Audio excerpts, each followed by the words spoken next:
بسم الله الرحمن الرحيم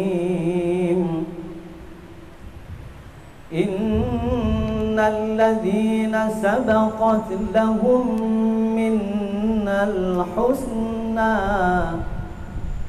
أولئك عنها مبعدون لا يسمعون حسيسها وهم فيما اشتهت أنفسهم خالدون.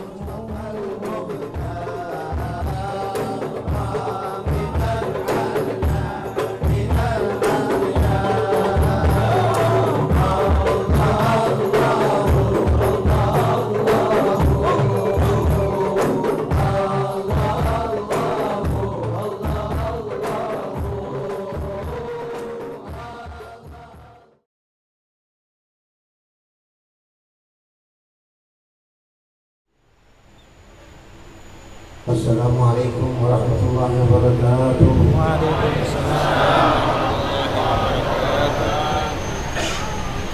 Alhamdulillah al-malik al-haq al-mubin al-dhakir lil-dhakirin wal-mutafadil ala al-ra'ilina bima indahu bil-dhikri lahum minhum bahwa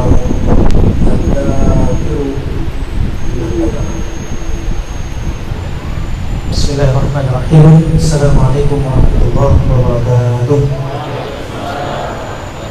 Alhamdulillah wassalatu wassalamu ala Rasulillah wa ala alihi wa sahbihi wa wala ma ba'd. Habib Abdurrahman bin Ali Al-Mashhur bin Hafidh membuka ceramah beliau atau tausiah beliau dengan pujian kepada Allah Subhanahu wa taala Al-Malikul Haqqul Mubin, yang mana Allah Subhanahu wa taala yaitu senantiasa mengingatkan orang-orang yang mau mengingat Allah Subhanahu wa taala dan memberikan jalan bagi mereka yang senantiasa mau mengingat Allah Subhanahu wa taala.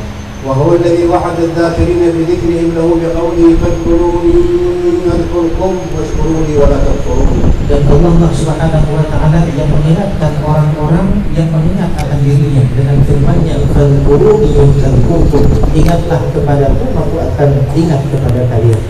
ونصلي ونسلم على سيدنا محمد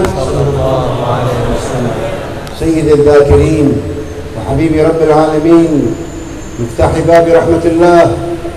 اللهم صل وسلم على سيدنا محمد مفتاح باب رحمة الله عدد ما في علم الله وعلى آله وصحبه ومن والاه. Dan beliau kemudian bersalawat kepada baginda Rasulullah SAW yang merupakan pimpinan daripada orang-orang yang mengingat Allah Subhanahu wa taala, kunci daripada segala kebaikan, yaitu baginda Rasulullah SAW. أما بعد الحمد لله على أن جمعنا وإياكم في مجلس نور النبي صلى الله على سيدنا محمد زاوية نور النبي. كلنا نرغب في أن نلقى وأن نكرم وأن نعطى نورا من أنوار النبي محمد.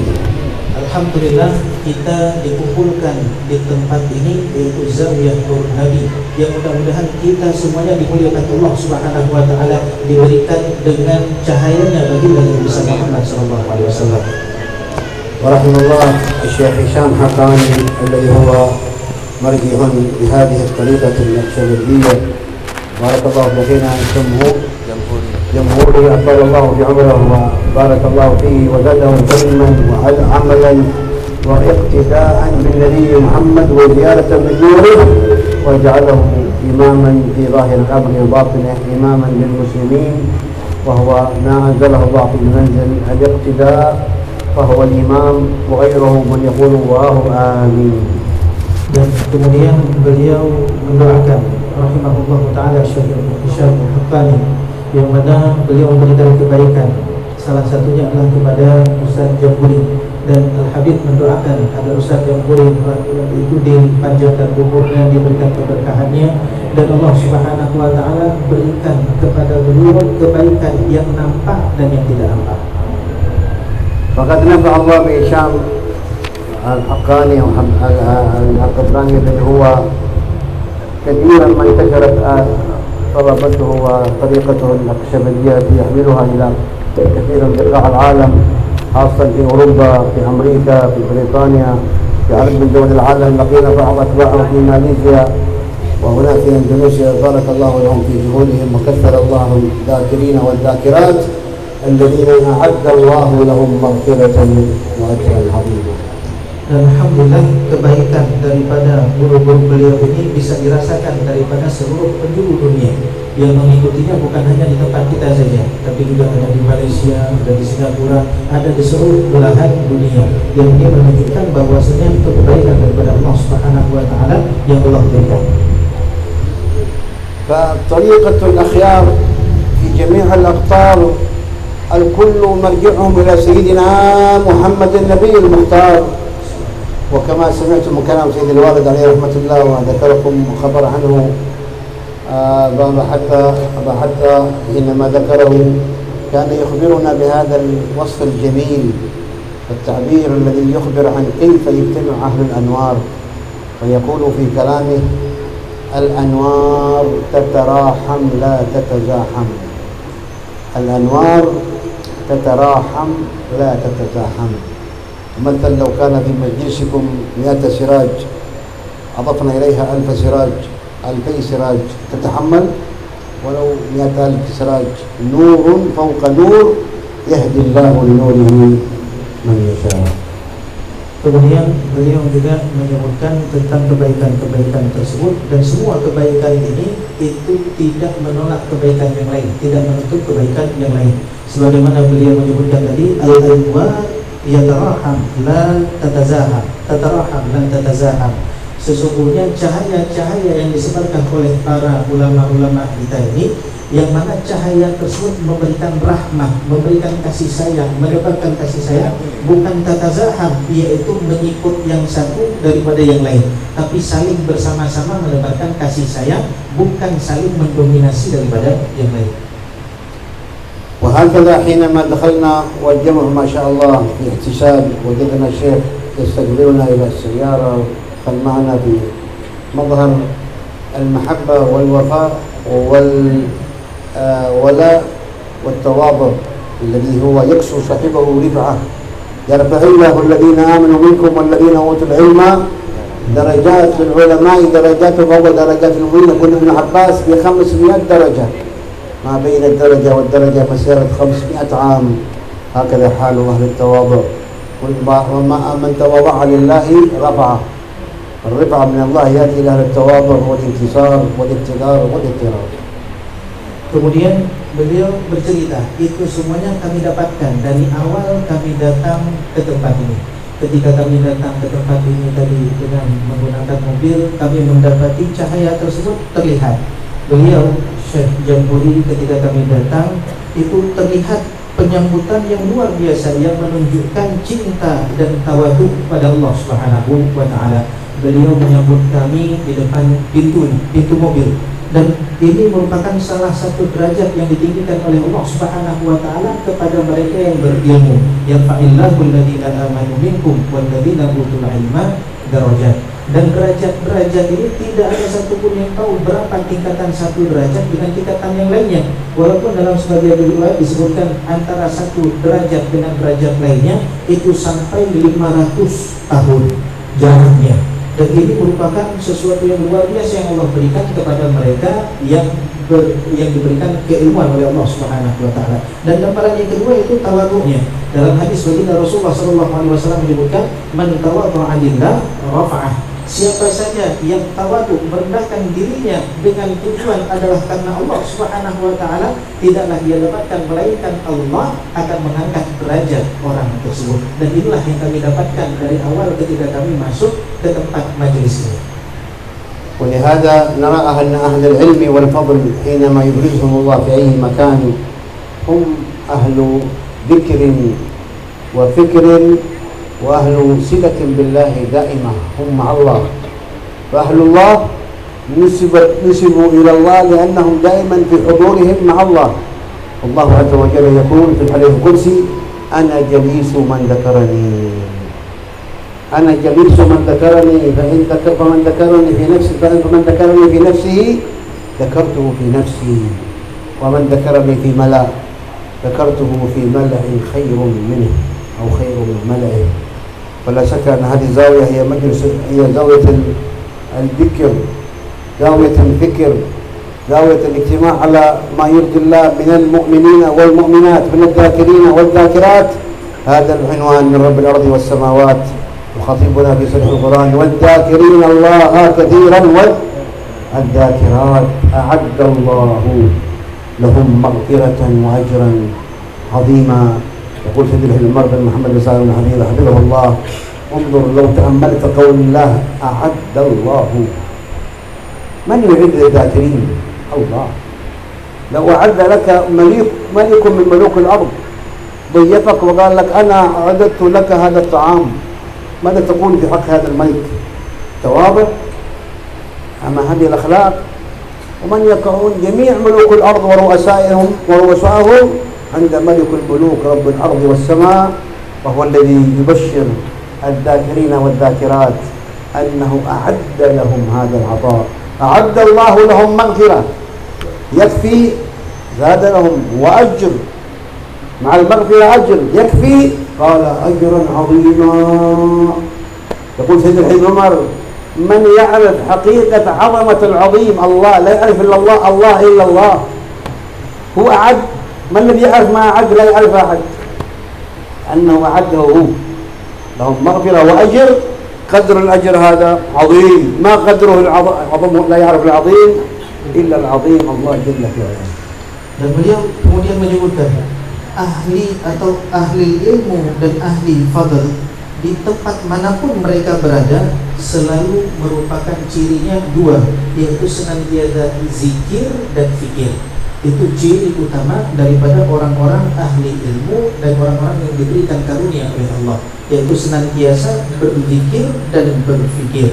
Dan kami juga dan tidak ada orang yang hadir dengan mereka kecuali mereka juga dibuat zikir dan berfikir kepada Allah Subhanahu wa taala. Dan di dalam hadis qudsi Allah Subhanahu wa taala berfirman, "Ana jalis man dzakar", yaitu saya adalah teman orang-orang yang senantiasa mengingat Allah Subhanahu wa taala. Dan barang siapa yang mengingatku, kata Allah, pada dirinya, maka aku akan mengingatnya pada diriku. Dan barang siapa yang menyebut diriku atau mengingat diriku dan di kalangan sendiri, maka aku akan mengingat dirinya dalam keadaan beramai-ramai. Kemudian Allah Subhanahu wa taala kemudian beliau menyebutkan bahwasanya zawiyah ini merupakan zawiyah zikir dan fikir. Dan ini semuanya diberikan oleh Allah Subhanahu wa taala kabar gembira. Wadzakirina Allah katsira, orang-orang yang berzikir kepada Allah, baik laki-laki ataupun perempuan, wadzakirat, maka apa ganjaran yang Allah berikan kepada mereka? A'addallahu maghfiratan wa ajran 'azima. Maka Allah Subhanahu wa taala akan menyiapkan bagi mereka apa yang dipersiapkan oleh Allah, yaitu maghfirah, keampunan dan ganjaran yang agung. Coba perhatikan kalimat di sini. A'addallah, Allah yang menyiapkan. Pertanyaannya, siapa yang mempersiapkan? Kita kalau di dunia ada orang kaya, orang raja menyiapkan sesuatu kemuliaan kepada seseorang, kita nggak sanggup bayangkan bagaimana dia menyiapkan sesuatu untuk memuliakan seseorang.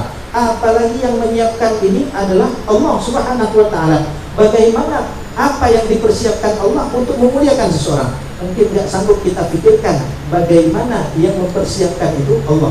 Kita saja kalau mempersiapkan sesuatu habis-habisan. Bagaimana Allah yang Maha Karim, yang Maha Kaya mempersiapkan sesuatu kepada orang-orang yang mengingatnya. Kemudian jemaah dirahmati Allah Subhanahu wa taala. Setelah kita ketahui yang mempersiapkan adalah Allah, yang kedua, apa yang dipersiapkan oleh Allah? Al-maghfirah, yaitu keampunan daripadanya. Bukan hanya itu, wa ajran 'azima, dan ganjaran yang agung. Jemaah dirahmati Allah, ingat kalimat azimah. Yang mempersiapkan adalah Allah yang azim, yang agung, yang diberikan pun ganjaran yang agung. Kata Habib Umar, tidak ada satupun yang mengetahui tentang keagungan sesuatu yang dipersiapkan oleh Allah kecuali Zat yang Maha Agung. Maka pemberian yang agung betul-betul besar yang dipersiapkan oleh Allah kepada yang mengingatnya. هذا الخير الذي يعطيه الله للذاكرين والذاكرات باب مفتوح والحمد لله لمن وفقهم الله سبحانه وتعالى وأجلسهم في رياض الجنة. رياض الجنة حلق الذكر قال فيها سيدنا محمد صلى الله عليه وسلم: إذا مررتم برياض الجنة فارتعوا. قيل: وما رياض الجنة يا رسول الله؟ قال: حلق الذكر. حلق الذكر رياض الجنة. الرياض جمع روضة، روضة من رياض الجنة. ما بين قبري ومنبري، قال نبينا عليه الصلاة والسلام: ما بين بيتي ومنبري روضة من رياض الجنة. هذا في المدينة المنورة، لكن الله عز وجل أعطاها للذاكرين والذاكرات، فإنهم إذا اجتمعوا على ذكر الله فإنها سماها رسول الله رياض الجنة. إذا مررتم برياض الجنة فارتعوا، واتوا إليها راتعين مسرعين لا تتأخروا عنها. فارتعوا إذا مررتم برياض الجنة. قالوا: وما رياض الجنة يا رسول الله؟ قال: حلق الذكر. فهذه رياض الجنة التي تعقد في الأرض، وفيها ذكر الرحمن، يشهر ذكر اسم الله، ويصلى فيها على سيدنا محمد ابن عبد الله، والصحيحة والأذكار المختلفة منها ما تربط العباد برب العباد، فيعرفون بتنزل من الرحمن، وهي ما ينزل عليهم من العطاء الرباني، لأن الله سبحانه وتعالى يتنزل بفضله لمن دعاه ومن ناداه ومن توجه إليه، وقال: وإذا سألك عبادي عني فإني قريب أجيب دعوة الداعي إذا دعان فليستجيبوا لي. من يستجيب؟ الذاكرين يستجيبون، الغافلين لا يستجيبون. لا يستجيب إلا الذاكر. فليستجيبوا لي وليؤمنوا بي لعلهم يرشدون. فهكذا حينما يكرم من يرشد ويرشد ويفقه القول من الرب سبحانه وتعالى فيستمر ليتبع. Kemudian beliau juga menyebutkan bahwasanya orang-orang yang senantiasa berzikir kepada Allah Subhanahu wa taala selain diberikan pemberian yang agung oleh Allah Subhanahu wa taala, juga digambarkan bahwasanya orang-orang yang berkumpul yang berzikir ini merupakan taman-taman surga. Di dunia ada taman surga, yaitu apa? Halaqah zikir, orang-orang yang berkumpul untuk berzikir. Sebagaimana disebutkan oleh baginda Rasulullah SAW, "Idza marartum bi riyadil jannah fartau." Apabila kalian melewati taman-taman surga, maka hendaklah kalian bersegera untuk menuju tempat tersebut. Duduklah di situ, fartau. Kemudian para sahabat bertanya, apa itu riyadul jannah? Maka beliau SAW menyebutkan hilaqul dzikr, yaitu halaqah-halaqah zikir sebagaimana yang biasa dilakukan di sini. Kemudian jemaah rahmati Allah Subhanahu wa taala, orang-orang yang senantiasa berzikir kepada Allah Subhanahu wa taala akan tercurahkan kepada mereka rahmat daripada Allah Subhanahu wa taala yang Maha Rahman. Coba perhatikan firman Allah di dalam Al-Qur'an, "Wa idza sa'alaka 'ibadi 'anni fa inni qarib." Apabila hamba-hambaku meminta kepadaku, maka ketahuilah sesungguhnya aku dekat. Kemudian uji budak da'i idza da'an. Saya akan mengabulkan semua orang yang memanggil, semua orang yang meminta apabila dia memanggil ataupun meminta kepadaku. Di sini pertanyaan, man yastajib? Siapa yang diberikan permintaan oleh Allah Subhanahu wa taala? Tentu mereka yang memanggil Allah Subhanahu wa taala, atau disebut dengan az-zakirin. Mereka lah yang betul-betul dianggap dekat oleh Allah Subhanahu wa taala, yang mana Allah berikan banyak pemberian kepada mereka. ولهذا رب العزة جل في علاه أمر النبي سيدنا محمد صلى الله عليه وسلم أن يصبر نفسه مع الذاكرين. نقرأ في سورة الكهف التي أمرنا بقراءتها في كل يوم جمعة. الله عز وجل يخاطب النبي يقول: واصبر نفسك مع الذين يدعون ربهم بالغداة والعشي يريدون وجهه ولا تعد عيناك عنهم تريد زينة الحياة الدنيا ولا تطع من أغفلنا قلبه عن ذكرنا واتبع هواه وكان أمره فرطا. الذين غفلوا عن ذكر مولاهم الله أنهانا به ولا تطع من غفلنا قلبه عن ذكره فاتبع هواه ولهذا كان جزاء الغافلين ومن أعرض عن ذكري فإن له معيشة ضنكا ونحشره يوم القيامة أعمى قال ربي لم حشرتني أعمى وقد كنت بصيرا قال كذلك أتتك آياتنا فنسيتها فكذلك اليوم تنسى من نسي مولاه أنساه الله ولهذا قال الله حينما ذكر في وصف قوم نسوا الله فأنساهم أنفسهم نسوا الله فأنساهم أنفسهم فلذلك هنيئا للذاكرين والذاكرات الذين مع الله في ذكره ولهذا جاء حديث المسلسل بالمحبة نذكره لكم بعد الترجمة وهذا حديث المسلسل بالمحبة يجمع هذا الخير بين أمة الذاكرة ولنذكره عقب كل صلاة يعني الذكر نأتي بعد الترجمة إن شاء الله. Kemudian spesialnya orang-orang yang senantiasa berzikir kepada Allah Subhanahu wa taala sampai-sampai Allah memerintahkan baginda Rasulullah agar bersabar dengan orang-orang yang senantiasa berzikir kepada Allah, memanggil Allah Subhanahu wa taala. Di dalam surah Al-Kahfi yang senantiasa kita baca setiap hari Jumat, Allah perintahkan baginda Rasulullah sallallahu alaihi wasallam untuk bersabar dengan orang-orang yang senantiasa mengingat Allah Subhanahu wa taala di pagi ataupun sore hari. Wasbir nafsaka ma'al ladzina yad'una rabbahum bil ghadati wal 'ashi yuriduna wajhah. Allah perintahkan kepada Rasulullah, wahai Muhammad, bersabarlah engkau kepada orang-orang yang senantiasa memanggil Allah Subhanahu wa taala pagi dan petang dengan tujuan hanya kepada Allah Subhanahu wa taala. Ini perintah Allah kepada baginda Rasulullah agar bersabar kepada orang-orang yang berzikir, spesialnya orang-orang yang berzikir. Bahkan kebalikannya, Allah perintahkan kepada baginda Rasulullah sallallahu alaihi wasallam agar jangan taat dan patuh kepada orang-orang yang hatinya lalai, tidak mengingat Allah Subhanahu wa taala. Wala tuti' man aghfalna qalbahu an dzikrina. Jangan kamu sekali wahai Muhammad patuh tunduk kepada orang-orang yang hatinya lalai daripada berzikir kepada Allah Subhanahu wa taala. Dan orang-orang yang tidak mengingat Allah Subhanahu wa taala, tidak berzikir kepada Allah Subhanahu wa taala, maka akan diberikan oleh Allah Subhanahu wa taala ancaman. Man yu'rid an dzikri fa inna lahu ma'isyatan dhanka. Mereka yang berpaling daripada mengingatku, maka sesungguhnya Allah akan memberikan kepada mereka kehidupan yang sangat sempit.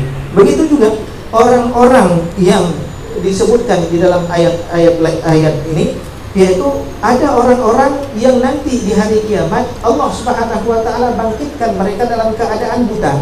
Kemudian mereka bertanya kepada Allah Subhanahu wa taala, "Lima hasyartani a'ma?" Ya Allah, kenapa engkau bangkitkan kami dalam keadaan buta, padahal kami ketika di dunia kami tidak buta. Tapi apa jawaban Allah Subhanahu wa taala kepada mereka, menghinakan mereka, yaitu ketika datang kepada mereka ayat-ayat daripada Allah Subhanahu wa taala, apa yang mereka lakukan? Mereka lupakan ayat-ayat tersebut. Mereka berpaling daripada ayat-ayat tersebut sehingga di hari ini Allah akan lupakan mereka. Kemudian jemaah dirahmati Allah Subhanahu wa taala, ada sebuah hadis qudsi yang mengingatkan kita tentang orang-orang ini, yaitu hadis musalsal bil mahabbah yang insyaallah akan disampaikan.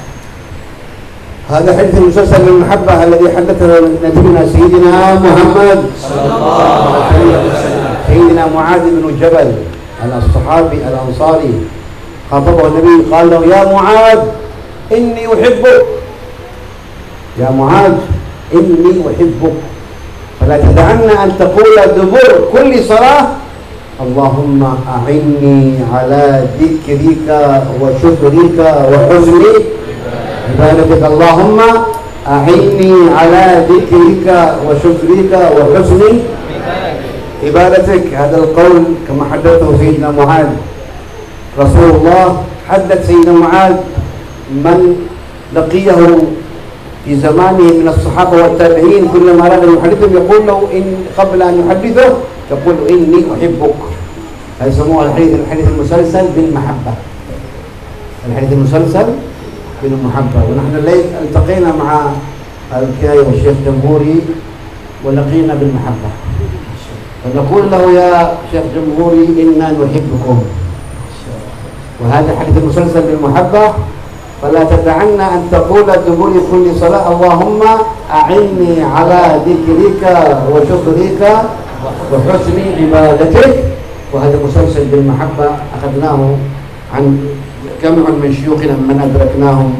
سيد الوالد عليه رحمة الله أخذ عن الجد سالم بن حبيب، وعن والدة محمد سالم بن حبيب. أخذنا أيضا عن سيد المر بن محمد بن سالم بن حبيب.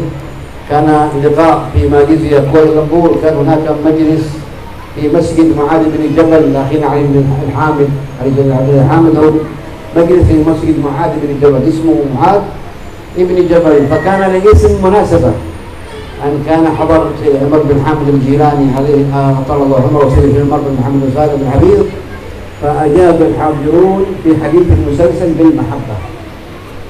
فإن كان صح لنا إجازة عنهم كما أجازنا سيد محمد الهدار، وطلبنا منه الإجازة وأحال إجازته على الحبيب جعفر بن أحمد العيدروس، وقال لنا قال في جعفر قولوا قبلنا الإجازة، فنحن نقول كما قال في محمد الهدار قبلنا الإجازة. Kemudian beliau menyebutkan tentang hadis musalsal bil mahabbah, yang mana di dalam hadis ini juga mengingatkan tentang orang-orang yang senantiasa mengingat Allah Subhanahu wa taala. Bahkan ini permintaan baginda Rasulullah agar dijadikan sebagai orang-orang yang senantiasa dibantu untuk mengingat Allah. Hadis ini diriwayatkan oleh seorang sahabat besar, yaitu Mu'adz bin Jabal al-Ansari, yaitu seorang Ansari, orang dari Madinah. Ketika baginda Rasulullah SAW meriwayatkan hadis ini, Allahumma a'inni ala dzikrika wa syukrika wa husni ibadatik, sebelum beliau menyampaikan kalimat hadis tersebut, beliau menyampaikan kata-kata cintanya kepada Mu'adz bin Jabal, yang membuat Mu'adz betul-betul sangat senang dengan ungkapan cinta daripada Rasulullah kepada beliau radhiyallahu anhu. Apa kata Rasulullah kepada Mu'adz bin Jabal? Ya Mu'adz, inni uhibbuk, wahai Mu'adz, sesungguhnya aku, kata baginda Rasulullah, betul-betul mencintaimu. Maka wahai Mu'adz, jangan tinggalkan setiap salat 5 waktu, akhir daripada salat 5 waktu, untuk berdoa. Apa doanya? Allahumma a'inni ala dzikrika wa syukrika wa husni ibadatik. Ya Allah, bantu saya ya Allah. Untuk apa minta bantuan kepada Allah? Agar bisa mengingat Allah Subhanahu wa taala, ala dzikrika wa syukrika, bisa bersyukur kepada Allah, wa husni ibadati, bisa beribadah dengan sebaik mungkin kepada Allah Subhanahu wa taala, minta bantuan kepada Allah. Kemudian hadis ini Sayyidina Mu'adz bin Jabal radhiyallahu anhu tidak pernah meriwayatkan hadis ini kepada orang-orang yang ditemuinya untuk diriwayatkan, kecuali sebagaimana yang dilakukan oleh baginda Rasulullah kepada beliau, yaitu mengungkapkan kata-kata cintanya dulu kepada orang-orang yang ingin diriwayatkan hadis tersebut. Maka beliau Sayyidina Mu'adz bin Jabal mengatakan juga, wallahi inni uhibbu, demi Allah saya mencintaimu karena Allah. Kemudian jangan tinggalkan setelah sholat untuk berdoa dengan doa yang kita sebutkan tadi. Dan beliau Al-Habib juga menyebutkan bahwasanya beliau mendapatkan hadis tersebut daripada guru-guru beliau. Banyak guru-gurunya, diantaranya yaitu Habib Muhammad bin Al-Haddad. Beliau memberikan ijazah tersebut untuk diriwayatkan kepada orang-orang setelahnya juga sama dengan kata-kata cinta. Maka sebagaimana beliau mendapatkan daripada guru-guru beliau, beliau juga ingin mengikutkan dengan Syekh Jamburi, yaitu beliau mengungkapkan kata-kata cintanya kepada Ustadz Jamburi. Tadi Syekh menyebutkan, demi Allah aku cinta engkau wahai Ustaz Jamburi karena Allah Subhanahu wa taala, maka jangan tinggalkan untuk membaca setiap akhir daripada salat dengan doa tadi, Allahumma a'inni ala dzikrika wa syukrika wa husni ibadatik. Dan bahkan beliau ketika di Malaysia ada namanya Masjid Mu'adz bin Jabal, dan masjid ini ketika itu sedang juga meriwayatkan hadis-hadis ini. Maka di dalam masjid tersebut yang namanya sama sebagaimana perawi pertama yang mendapatkan kata-kata cinta itu daripada Rasulullah, diriwayatkan juga hadis musalsal bil mahabbah ini. Apa makna hadis musalsal? Yaitu setiap perawinya ketika meriwayatkan hadis tersebut, maka perawinya dalam keadaan yang sama semuanya, baik perkataan ataupun perbuatan. Dan ini kebetulan perkataan yang sama, yaitu apa? Semua perawinya mengungkapkan kata-kata cinta ketika meriwayatkan hadis ini kepada orang-orang setelahnya. وهذا إذن نحب كل من لقيناه من أهل الإيمان وأهل الإسلام. والأرواح جنود مجندة ما تعارف منها ائتلف وما تناكر منها اختلف. فنحب كل من يقول لا إله إلا الله محمد رسول الله، من الذاكرين الله والذين يذكرون الله قياما وقعودا وعلى جنوبهم.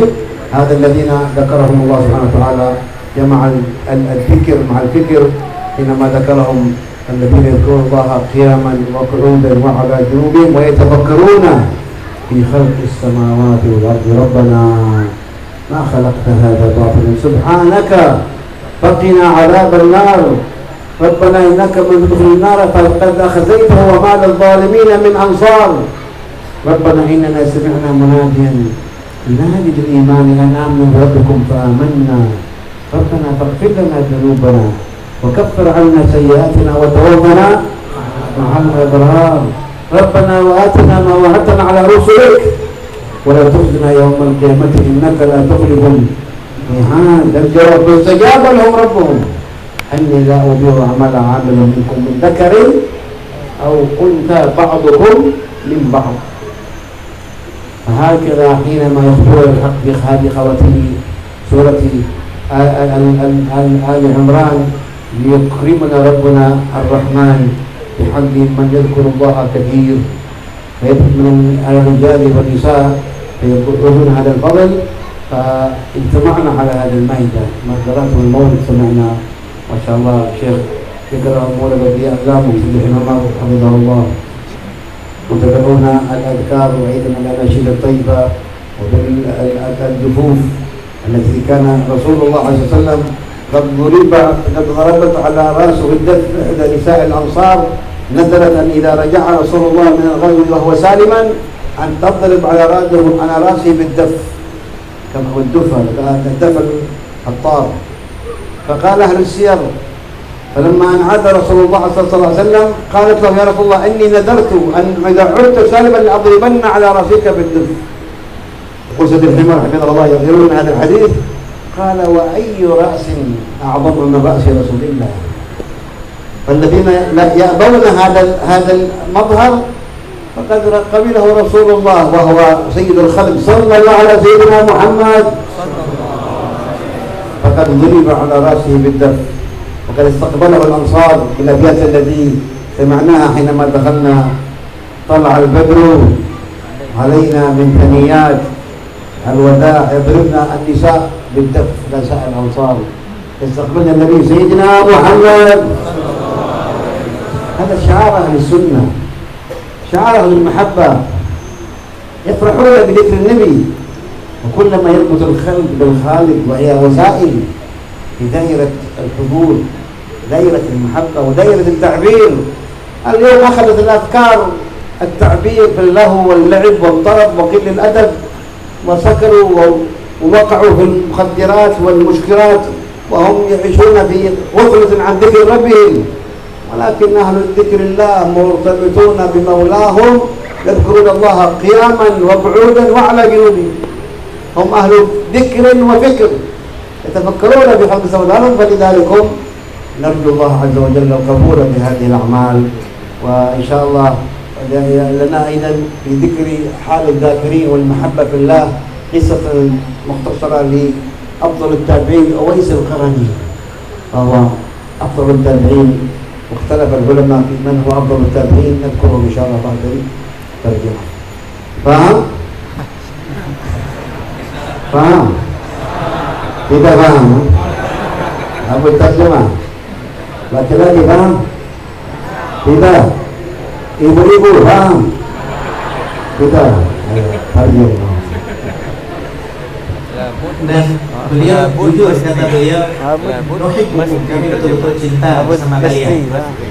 Cinta pada pandangan pertama turun langsung terlihat bagaimana suasananya. Sebagaimana beliau menyebutkan arwah junudun mujannadah. Fa idza ما تعارف منها ائتلف ما تعارف منها ائتلف. نعم. Jadi beliau menyebutkan bahwasanya arwah ini, ruh-ruh orang ini merupakan di antara tentara-tentaranya Allah Subhanahu wa taala. Yang mana di dalam ruh itu هذه احنا اول مره نلقي الشيخ جنبوني، اول مره نلتقيه، ونحن الان كنا نتعرف عليه من زمان. ان الروح التقت مع الارواح هناك. كيف يمكن الاخوان اهل الذكر دائما اذا شاف بعضهم بعض، اذا اجتمعت روحه مع روحي في عالم الارواح، اذا التقت في عالم الاشباح يعرفه من زمان محبه. itulah itulah masalah arwah. Gak ada yang tahu, tapi masya Allah betul-betul indah, betul-betul indah. Pertama beliau menyebutkan, saya nggak pernah berjumpa sama Ustaz Jamburi, tapi dengan perjumpaan kita sekarang saya yakin dulunya ruh kita pernah berjumpa. Kenapa? Karena ruh itu ketika sudah berjumpa, maka ketika berjumpa di dunia nyata mereka akan langsung saling mengenal satu sama lain. Maka saya yakin ruh saya dulu dengan Ustaz Jamburi itu sudah berjumpa, dan ketika berjumpa seakan-akan sudah familiar. Maka arafah talaf. Maka ketika ruh ini sudah mengenal dulunya, maka ketika berjumpa di hakikatnya itu langsung saling menyatu. Itulah ruh yang merupakan junud mujannadah. Kemudian beliau juga menyebutkan tentang bagaimana indahnya redaksi yang Allah Subhanahu wa taala ceritakan di dalam akhir daripada surah Ali Imran tentang orang-orang yang mengingat Allah Subhanahu wa taala. Kalau kita baca maknanya dengan bahasa Arabnya, masya Allah luar biasa, tersusun dengan sangat rapi. Allah Subhanahu wa taala menyebutkan alladzina yadhkurunallaha qiyaman wa qu'udan wa 'ala junubihim. Mereka yang senantiasa mengingat Allah Subhanahu wa taala, berzikir kepada Allah dalam keadaan berdiri, duduk ataupun berbaring. Wa yatafakkaruna fi khalqis samawati wal ardh, dan senantiasa bertafakur atas apa yang diciptakan oleh Allah Subhanahu wa taala, langit ataupun bumi. Maka mereka orang-orang ahli zikir dan fikir ini, apa yang keluar daripada mulut mereka setelah betul-betul melihat, mengingat dan berpikir, mereka akan mengucapkan kata-kata yang luar biasa yang dirangkumkan di dalam surat Al-Imran. Rabbana ma khalaqta hadza batila. Wahai Tuhan kami, sesungguhnya tidaklah Engkau menciptakan segala sesuatu itu dalam keadaan batil. Subhanallah, maha suci Engkau ya Allah. Fakina adzabannar, maka tolong lindungi kami, jauhi kami daripada api neraka. Rabbana innaka man tudkhilin nar faqad akhzaita. Kemudian disebutkan munajat daripada orang-orang yang senantiasa berzikir. Jadi panjang munajatnya yang semuanya sangat tersusun rapi daripada orang-orang yang senantiasa mengingat Allah dalam keadaan apapun daripadanya. Kemudian juga beliau juga menyebutkan apa yang kami dapati di dalam majelis ini. Pertama kali kami menginjakkan kaki masuk ke dalam majelis ini, apa kata beliau? Kami ketika masuk di sini melihat yang pertama, kami mendengar di sini dibaca Maulid dia ulami. Kemudian di sini juga itu rutin dengan zikirnya. Kemudian kami mendengar tadi ada dufuf, yaitu pukul-pukul rebana. Yang mana memukul rebana ini mengingatkan tentang kisah baginda Rasulullah SAW yang ketika beliau hadir masuk ke kota Madinah, orang-orang menyambut beliau dengan pukulan-pukulan rebana. Ini sebelumnya dilakukan oleh orang-orang ketika melihat ada orang memuliakan seseorang, tapi bukan Rasulullah. Itu orang memuliakannya dengan semuanya memukul rebana di atas kepala mereka. Itu wujud memuliakan. Maka mereka pun mengatakan, sesungguhnya engkaulah orang yang paling layak untuk kami melakukan hal demikian. Maka tidaklah ada orang-orang yang ketika Rasulullah SAW masuk ke kota Madinah kecuali mereka bergembira dan memukul rebana tadi. Sebagaimana yang kalian baca tadi ketika kami masuk, Tala'al badru alaina min thaniyatil wada'i. Kemudian jemaah dirahmati Allah, inilah yang disebutkan tadi syiar daripada ahlus sunnah. Inilah syiar daripada ahlul mahabbah. Orang-orang banyak yang lalai, orang lalai banyak tenggelam dalam kemaksiatan mereka. Mereka lupa tenggelam dalam kemaksiatan. Dan kita orang-orang zikir itu tenggelam dengan zikir kita, betul-betul melebur dalam zikir kita. Dan nanti akan diceritakan tentang Uwais Al-Qarni. هذا سيدنا أويس القرني جاء في حديث النبي عليه الصلاة والسلام أنه يأتي الصحابة في أمجاد أهل اليمن، واختلف أهل الحديث من هو أفضل التابعين. لثلاثة من التابعين، سيدنا أويس بن عامر القرني المرادي، سيدنا سعيد بن المسيب، الحسن البصري، كلاهما من أكابر التابعين، كلهم من أفاضل التابعين.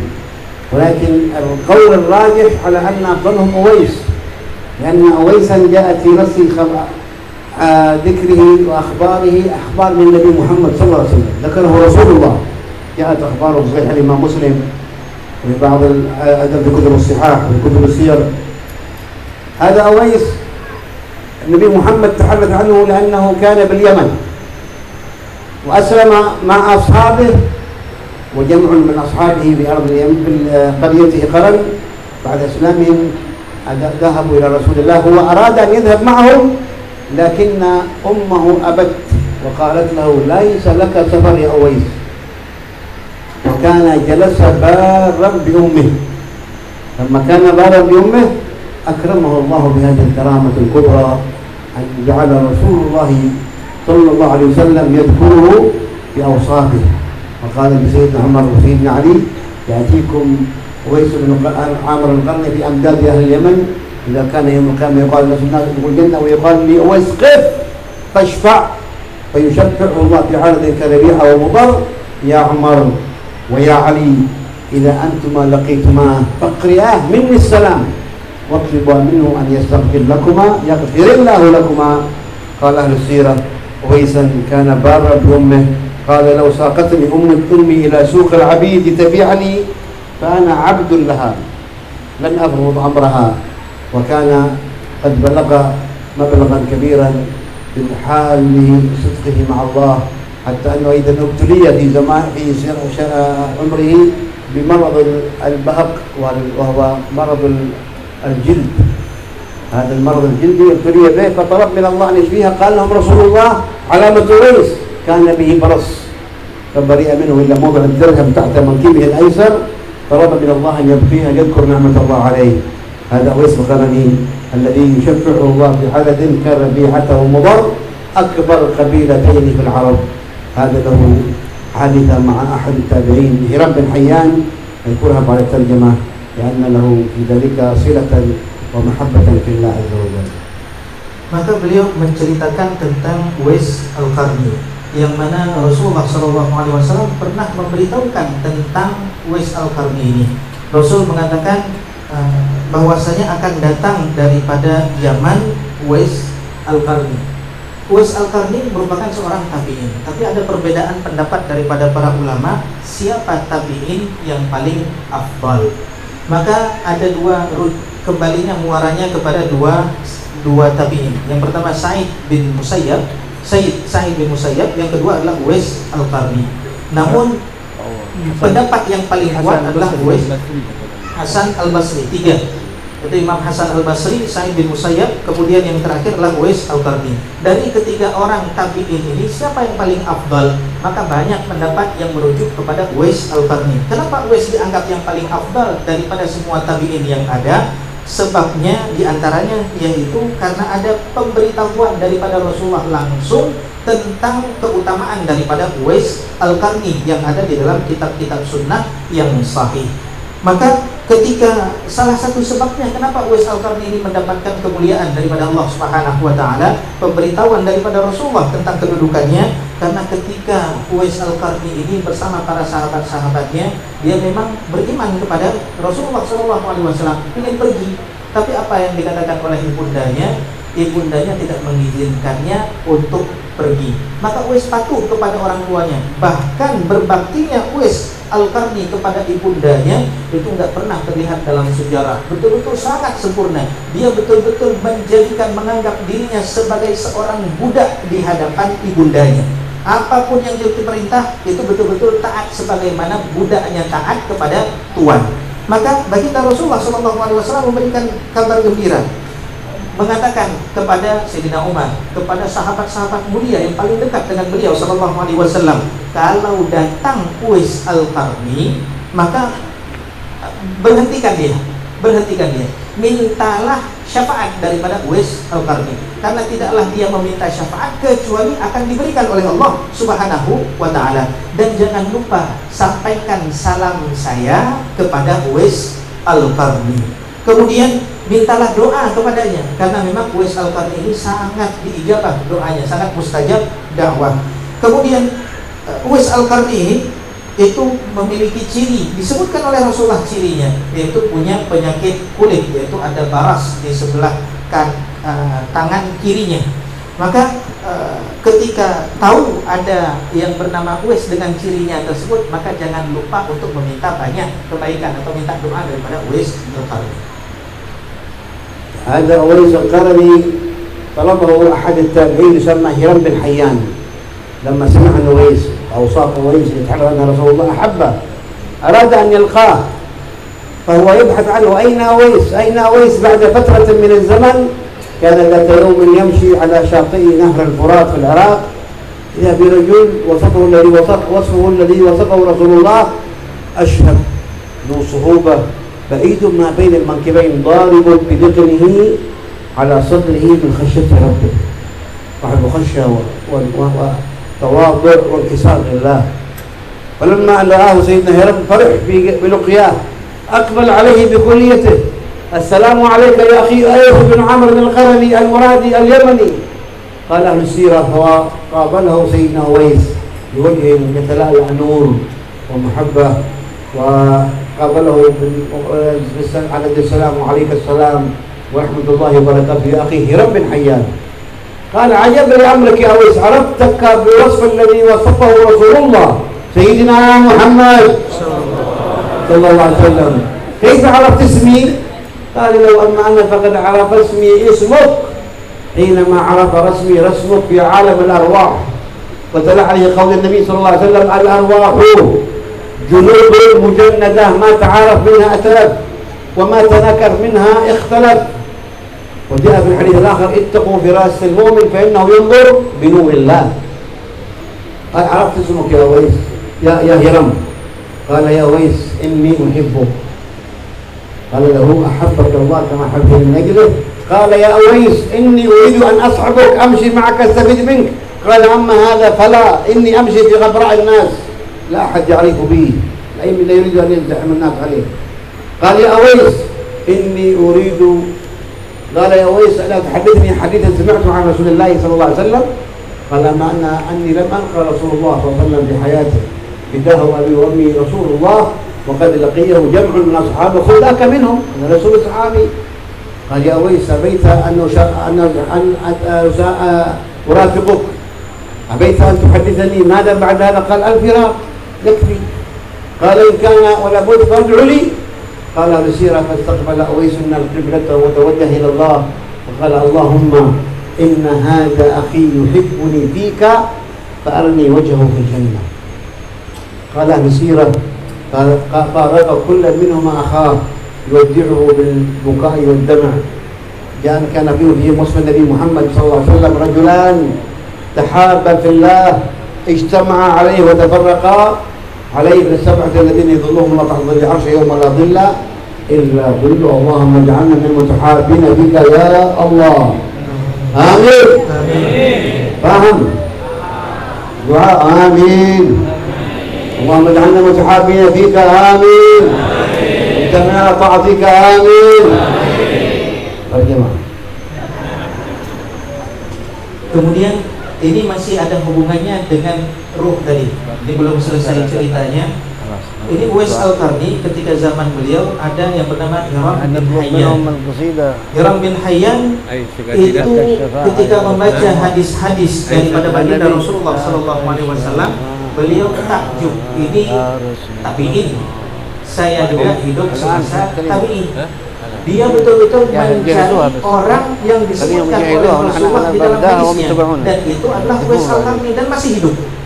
Dia cari sampai berjalan di sepanjang sungai Efrat. Dia mencari mana Uwais Al-Qarni, mencari Uwais Al-Qarni di atas bumi. Jadi kan banyak betul orang, sampai dia ketika menelusuri sungai-sungai, didapati ada seseorang yang sedang duduk kumuh betul, seperti duduknya seorang budak di hadapan tuannya, tawaduknya, merendahkan dirinya kepada Allah. Kemudian ketika dilihat ada orang duduk tersebut, langsung terdetik di hatinya. Ini teringat Maka ketika dilihat, rupanya ciri-ciri yang ada pada orang yang sedang duduk seperti duduknya seorang budak di hadapan tuannya tadi itu betul-betul seperti ciri yang disebutkan oleh Rasulullah tentang Uwais Al-Qarni. Maka ketika itu Hiram bin Hayyan memanggil Uwais Al-Qarni, "Ya Uwais."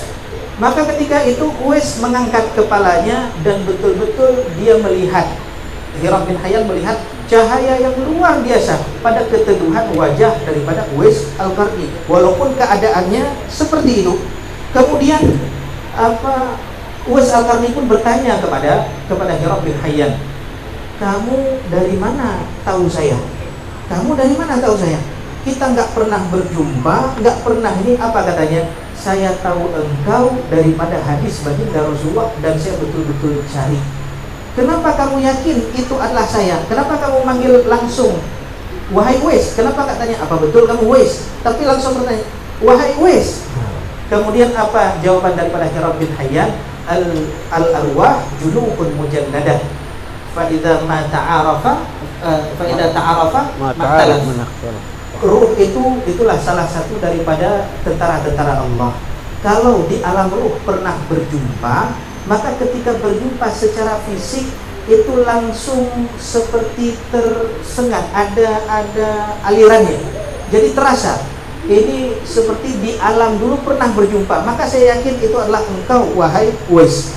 Kemudian dan ini sebagaimana disebutkan oleh baginda Rasulullah, ittaqu firasatal mu'min. Firasatnya seorang mukmin itu adalah tanda. Maka Hiram bin Hayyan pun mengatakan kepada Uwais, "Wahai Uwais, sesungguhnya aku betul-betul cinta kepadamu karena Allah Subhanahu wa ta'ala." Dan langsung mengatakan kepada Uwais, "Wahai Uwais, saya ingin menghabiskan hidup saya untuk berkhidmat kepadamu."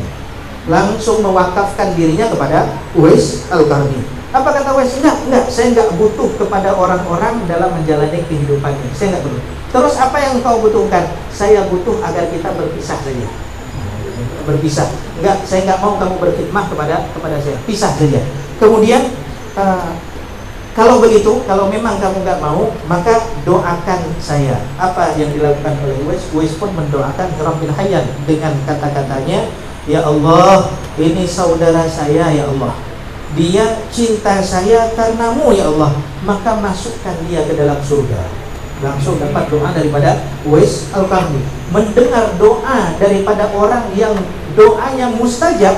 Bahkan Rasulullah memerintahkan dua sahabat besarnya untuk minta doa kepada Uwais. Hiram bin Hayyan ketika mendengar doa tersebut itu betul-betul sangat senang Hiram bin Hayyan. Kemudian minta dimasukkan ke dalam surga. Maka jemaah dirahmati Allah Subhanahu wa ta'ala, sebagaimana datangnya saya ke sini, ke zawiyah ini, ke tempat Syekh Jamburi ini, saya betul-betul cinta kalian karena Allah Subhanahu wa ta'ala. Dan di dalam hadis qudsi Allah Subhanahu wa ta'ala, di dalam sebuah hadis baginda Rasulullah SAW menyebutkan bahwasanya di antara orang-orang yang mendapatkan naungan daripada Allah Subhanahu wa ta'ala, yaitu rajulani tahabban fillah, yaitu ada dua orang yang saling cinta karena Allah Subhanahu wa ta'ala.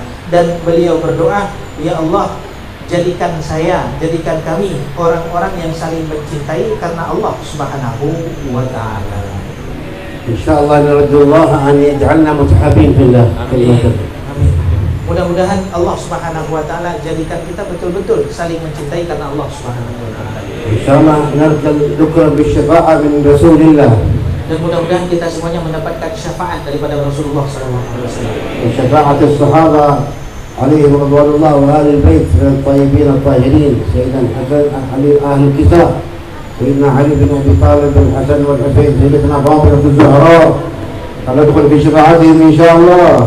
Dan mudah-mudahan kita juga mendapatkan syafaat daripada para sahabat. Kita mendapatkan syafaat daripada ahlul bait, ahlul kisah, Sayyidah Fatimah, Sayyidina Ali, Hasan dan Husain dan lain sebagainya. وأزواج رسول الله وآل بيت رسول الله والصحابة والتابعين، سيدنا أبو بكر يدخل في الشفاعة إن شاء الله. Dengan semua keturunan zuriat baginda Rasulullah SAW, begitu juga kita mendapatkan kebaikan syafaat daripada Uwais Al-Qarni. والآن نلحن الله بالشفاعة من رسول الله. لك الشفاعة يا رسول الله، لك الشفاعة يا رسول الله.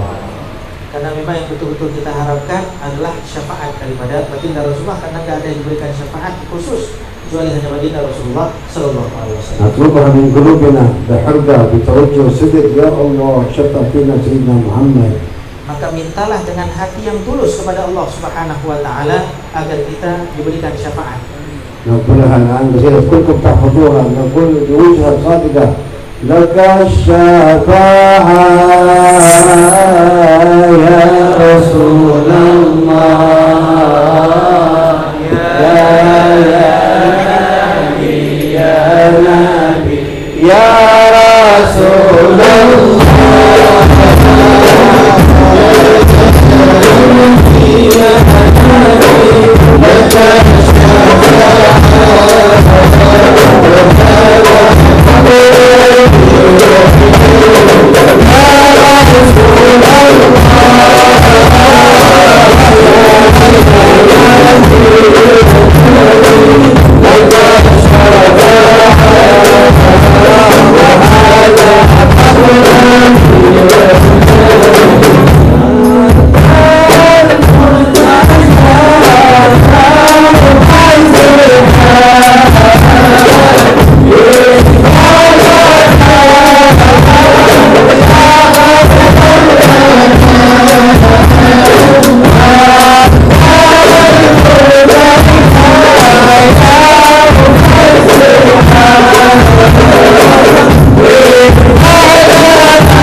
insyaallah Rasulullah senang.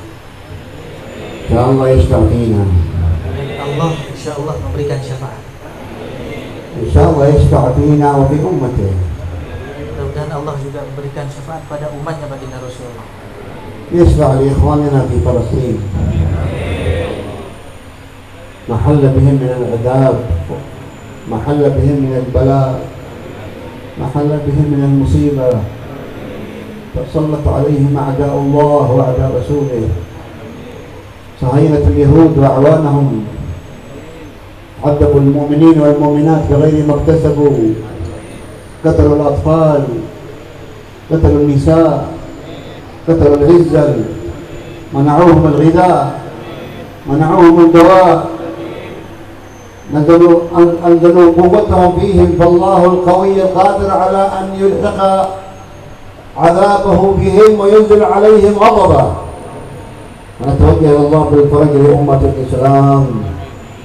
سيدنا عمر حينما جاءت هذه الابتلاءات أوصى بأن تكرر حسبنا الله ونعم الوكيل، حسبنا الله ونعم الوكيل، الذي قالوها الصحابة لما تجمع عليهم الأحزاب الذين قال لهم الناس إن الناس قد جمع لكم فاخشوهم فزادهم إيمانا وقالوا حسبنا الله ونعم الوكيل، حسبنا الله ونعم الوكيل.